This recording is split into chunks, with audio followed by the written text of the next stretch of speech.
Projectile. ठीक है, topic डालो अब, relative motion under gravity and projectile.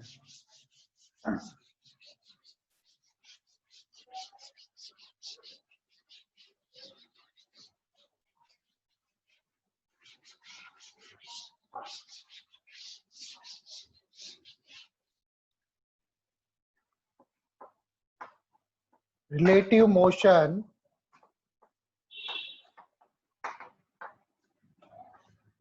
Under gravity and projectile. ठीक है, मोशन अंडर ग्रेविटी हम लोग पढ़ ही चुके हैं। मोशन अंडर ग्रेविटी आपको, जब मैंने आपको पढ़ाया था क्या,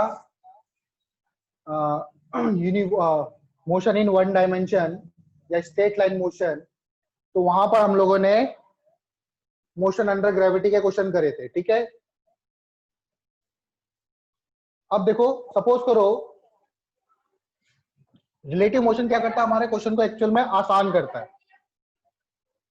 जैसे मान लो एक 50 मीटर की बिल्डिंग है, इसकी हाइट है 50 मीटर, यहां पर एक ऑब्जेक्ट है, यहां पर एक ऑब्जेक्ट, इस ऑब्जेक्ट को मैंने 10 मीटर पर सेकंड से ऊपर फेंका, ए को मैंने 10 मीटर पर सेकंड से ऊपर फेंका, सेम इंस्टेंट पर बी को भी मैंने 10 मीटर पर सेकंड से नीचे की तरफ थ्रो किया।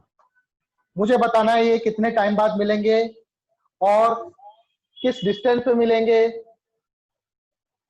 ठीक है, तो देखो मैंने आपको बताया था कि जब भी ये दोनों ऑब्जेक्ट जो है जब एयर में होंगे, ठीक है, इनिशियल वेलोसिटी ऑफ ए, अगर आप इनिशियल वेलोसिटी ऑफ ए बोलोगे, आप डायरेक्शन ले लो, यहाँ पे ऊपर की तरफ हम लोग डायरेक्शन लेंगे पॉजिटिव और नीचे की तरफ हम डायरेक्शन लेंगे नेगेटिव। ठीक है, ऊपर की तरफ डायरेक्शन पॉजिटिव और नीचे की तरफ डायरेक्शन नेगेटिव लेंगे, तो यूए कितना आएगा, यूए आएगा ऊपर की तरफ जा रहा है तो यूए मैं लिखूंगा 10 मीटर पर second, initial velocity of B लिखूंगा मैं कितना, -10 मीटर पर सेकेंड। ठीक है, नीचे की तरफ जा रहा है ये और ये ऊपर की तरफ जा रहा है, इनिशियल वेलोसिटी हो गई। ठीक है, अच्छा अब हम लोग लिखेंगे एक्सीलरेशन ऑफ बी। ठीक है, एक्सीलरेशन ऑफ बी, बी का एक्सीलरेशन कितना है, तो बी का एक्सीलरेशन आपको पता है -g लग रहा है नीचे की तरफ, और ए का एक्सीलरेशन क्या है, ए का एक्सीलरेशन भी -g ही लग रहा है, क्योंकि इसको हम थ्रो कर रहे हैं, तो फोर्स फोर्स कौन लगा रहा है इस पे, हमने तो थ्रो कर दिया, इसको थ्रो करने के बाद में फोर्स कौन लगा रहा है, ग्रेविटी फोर्स लगा रही है, तो दोनों का जो एक्सीलरेशन होगा -g नीचे होगा। तो अगर मैं बोलूं एक्सीलरेशन ऑफ ए या acceleration of B with respect to A क्या होगा, तो acceleration of B minus acceleration of A निकालोगे आप, तो देखो ये भी -g ये भी -g, तो कितना आएगा 0। आप चाहो तो वैल्यू पुट कर दो, -g माइनस -g, तो कितना आएगा 0 आएगा। आप बोलोगे acceleration of B, sorry initial velocity of B with respect to A निकालोगे, तो ub माइनस ua, ub कितना आपका -10 तो ये होगा -20 मीटर पर सेकेंड, तो initial velocity of B with respect to A हो जाएगा आपका -10 मीटर पर सेकेंड। ठीक है, आप लोगों को डिस्टेंस पता है बी कितनी डिस्टेंस ट्रेवल कर, ए के रेस्पेक्ट में बी जब दोनों मीट करेंगे तो बी कितनी डिस्टेंस ट्रेवल कर लेगा, बी डिस्टेंस ट्रेवल करेगा 50, एक्सीलरेशन 0 है।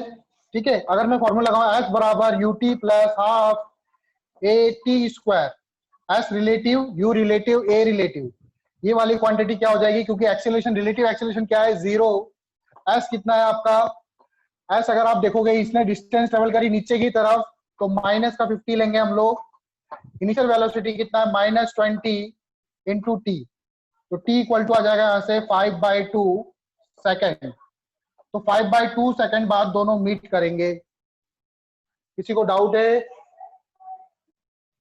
सर वहाँ डिस्टेंस माइनस में क्यों हुआ? डिस्टेंस माइनस में क्यों हुआ, अब हम लोग डिस्प्लेसमेंट निकाल रहे हैं किसका, हमको displacement of A B with respect to A निकालना है। मतलब मैं किस पे खड़े होकर किसको रेस्ट पे ले रहा हूं, जिसके रेस्पेक्ट पे निकालते हैं उसको रेस्ट पे लेते हैं। ए को रेस्ट पर, आप ए पे बैठे हो और बी को देख रहे हो, तो बी के रेस्पेक्ट में ए जो है वो नीचे की तरफ आ रहा है, सॉरी ए के रेस्पेक्ट में बी जो है वो नीचे की तरफ आ रहा है। Yes sir. तो इसका डिस्प्लेसमेंट नीचे की तरफ हो रहा है, तो नीचे की तरफ डिस्प्लेसमेंट हो रहा है, नेगेटिव में लिखा मैंने। आया समझ में? Yes sir. ठीक है, कोई डाउट है और किसी को कोई doubt? Aryan? No sir. No? Yes sir, no doubt है। ठीक है, अब हमको निकालना है कि ये कितनी डिस्टेंस पर मिलेंगे। तो ये कैसे निकालेंगे, कितनी डिस्टेंस पर मिलेंगे? मुझे पता चल गया जो टाइम होता है, मैंने बताया था टाइम भी जो होता है वो फ्रेम पे डिपेंड नहीं करता है। तो टाइम, ठीक है, तो टाइम भी फ्रेम पे डिपेंड नहीं कर रहा है, टाइम किसी पे डिपेंड नहीं करता है, ठीक है। तो आपको पता चल गया कि ये 5/2 सेकंड बाद मिलेंगे। कितने सेकंड बाद मिलेंगे? 5/2 सेकंड के बाद मिलेंगे। तो 5/2 सेकंड में भी कितनी डिस्टेंस ट्रेवल कर लेगा निकाल सकता हूं क्या मैं? इसको भूल जाओ अब। 10 मीटर पर सेकंड से नीचे आ रहा है, 5/2 सेकंड में एक्सीलरेशन का नीचे की तरफ है, डिस्प्लेसमेंट निकाल सकते हैं। एस बराबर UT plus half GT square लगा देंगे हम लोग। टाइम हमको पता है 5/2। एस बराबर क्या हो जाएगा, यू आपका है 10, नीचे की तरफ इसलिए माइनस ले लो। टाइम है आपका 5/2 प्लस हाफ, जी अगेन माइनस है, टी का स्क्वायर, 5/2 का स्क्वायर 25/4। सॉल्व कर दो इसको, 25 जा 10, एस इक्वल टू आ जाएगा माइनस 5/5 जा 25, यहां से कुछ कट रहा है क्या, 2/5 जा 10, 25 जा माइनस 125/4। सॉल्व करो इसको, एस इक्वल टू हो जाएगा -100 माइनस 125/4। सॉल्व करोगे इसको, -225/4, 4 जा 25, सॉरी 4 5 जा 20, 4 6 जा 24, 4 2 जा 8 और 4 5 जा 20। तो 56.25 कितना आ रहा है, माइनस में आ रहा है, इसका मतलब ये बी नीचे की तरफ जा रहा है। तो ये किस डिस्टेंस पे मिलेंगे, यहां से यहां तक कितनी डिस्टेंस ट्रेवल कर लेगा ये, 56.25 मीटर। कितनी डिस्टेंस, 56 पॉइंट, ऊपर से 56.25 डिस्टेंस पर मीट करेंगे, इस पॉइंट पे मीट करेंगे, ये मीट करेंगे मीटिंग पॉइंट। तो अगर हमको टाइम पता चल जाए तो हम लोग किस पॉइंट पे डिस्टेंस मीट करेंगे वो भी निकाल सकते हैं। आया समझ में?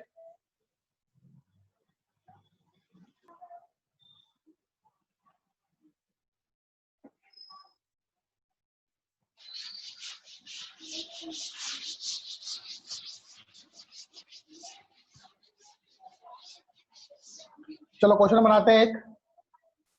एक बिल्डिंग ले लेते हैं, कितनी हाइट की ले लेते हैं, 100 मीटर की हाइट की। यहां से एक बी इसको ड्रॉप किया मैंने, ड्रॉप किया मतलब ऐसे रिलीज किया, ड्रॉप किया मतलब रिलीज किया। और उसी इंस्टेंट पर मैंने यहां से एक स्टोन बी को, ए को ऊपर की तरफ थ्रो किया। कितनी वेलोसिटी से, मान लो 20 मीटर पर सेकंड, 20 नहीं लेते 50 लेते, 50 मीटर पर सेकंड से। Find time when they meet, find time and distance, या डिस्प्लेसमेंट लिख दो कुछ भी, distance covered by B when they meet. जब दोनों मीट करेंगे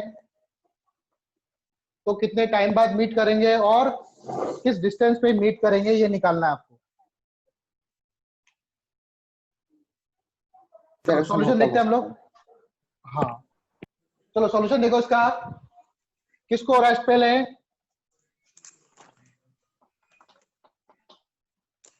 किसी की वैल्यू निकालो। u रिलेटिव कितना हो जाएगा, ua माइनस यूबी या ub माइनस यूए, कितना आएगा, डायरेक्टली 50 माइनस 0 कर दो, कितना आएगा 50 मीटर पर सेकेंड। और a रिलेटिव कितना होगा, रिलेटिव एक्सीलरेशन 0 है पता है आप लोगों को, डिस्प्लेसमेंट रिलेटिव, रिलेटिव डिस्प्लेसमेंट कितना होगा 50 मीटर, डायरेक्ट लिखो, सॉरी 50 नहीं 100, एक के रेस्पेक्ट में दूसरे का डिस्प्लेसमेंट कितना होगा 100 मीटर, अगर मैं एक को रेस्पेक्ट रखूं तो दूसरे का डिस्प्लेसमेंट कितना होगा 100 मीटर। अब क्या फॉर्मूला लगाओगे, S relative directly you relative into T कर दो, क्योंकि ए रिलेटिव तो 0 है, टाइम इक्वल टू क्या हो जाएगा S relative divided by you relative, S relative कितना है 100, यू रिलेटिव कितना है 50, आंसर आ जाएगा T equal to 2 second. 2 second बाद दोनों मीट करेंगे। अब मुझे ये निकालना है, इसको भूल जाओ, 2 सेकेंड में ये कितना नीचे आएगा। तो इनिशियल वेलोसिटी इसकी क्या है, इसकी इनिशियल वेलोसिटी 0, ये मुझे पता है। सर डिस्टेंस 80 निकल रहा है, 80 मीटर। हाँ चलो देखो, तो एस बराबर होता है UT plus half G T square. ठीक है, आप चाहो तो नीचे की तरफ जी को नीचे की तरफ नेगेटिव मानो, ऊपर की तरफ पॉजिटिव।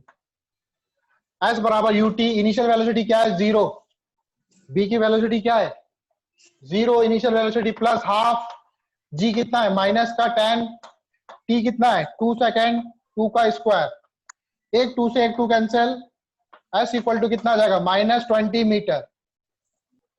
तो ये कितने नीचे आएगा -20 मीटर आएगा, 20 मीटर की डिस्टेंस पर मिलेंगे यहाँ पे, नीचे से 80 ऊपर से 20। आया समझ में, क्या relative in projectile, relative motion in projectile. Projectile में देखो रिलेटिव मोशन, प्रोजेक्टाइल में भी क्या हो रहा है, दो बॉडी को मैं इस तरह से प्रोजेक्ट कर रहा हूं एक ही साथ, तो दोनों पे जी जो लग रहा है नीचे की तरफ लग रहा है, तो दोनों का रिलेटिव एक्सीलरेशन क्या होगा 0 होगा। तो रिलेटिव मोशन इन प्रोजेक्टाइल,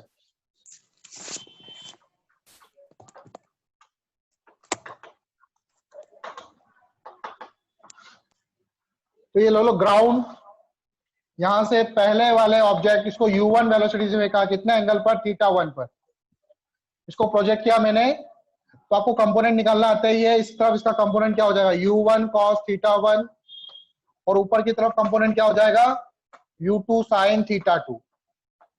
ठीक है, सेम टाइम पर ये a था, सेम टाइम पर b को भी मैंने प्रोजेक्ट किया, कितना एंगल पर θ2 एंगल पर।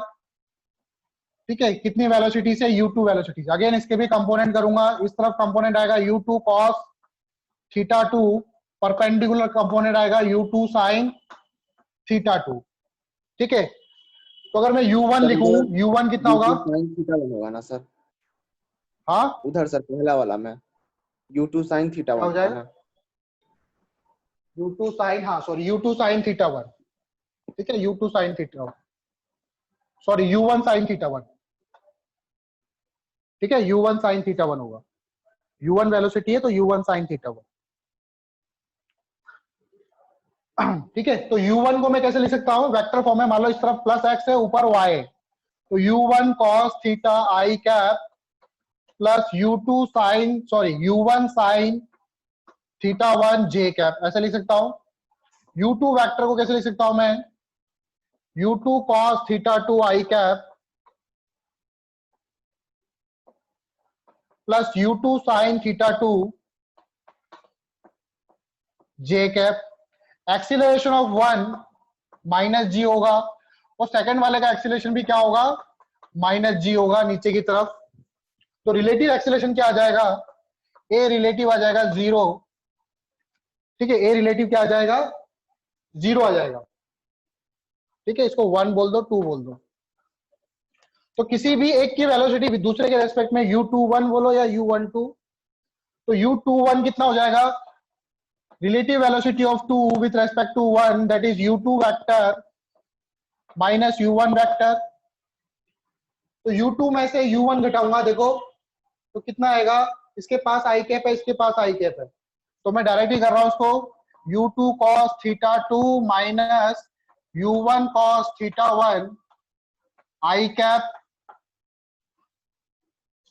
प्लस इसके पास j कैप u2 sin θ2, इसके पास भी j कैप, तो इसमें से ये माइनस करेंगे तो j कैप कॉमन, तो कितना आ जाएगा u2 sin θ2 minus u1 sin θ1 j cap.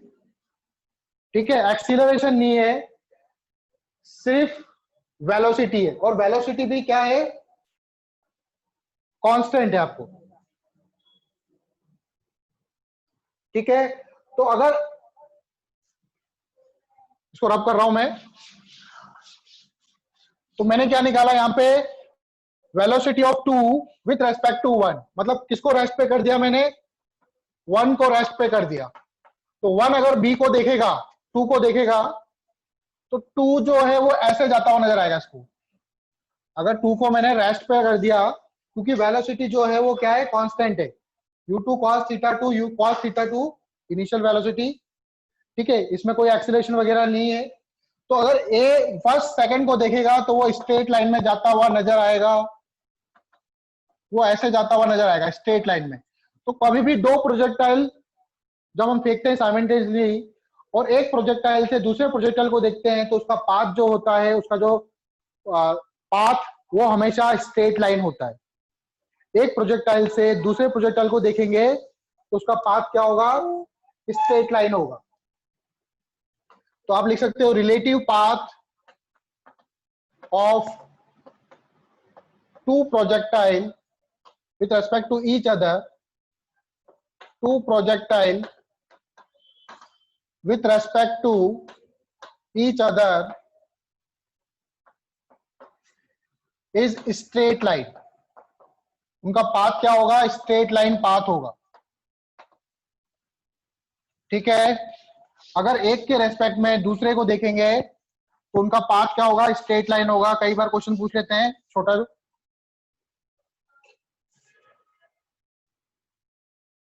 चलो, अब मैं चाहता हूं कि मुझे जो 2 है वो वर्टिकली दिखे, वर्टिकली सीधा जाता हुआ दिखे, तो मतलब दोनों की हॉरिजॉन्टल वेलोसिटी सेम होनी चाहिए, तभी वो मेरे को ऊपर जाता हुआ दिखेगा।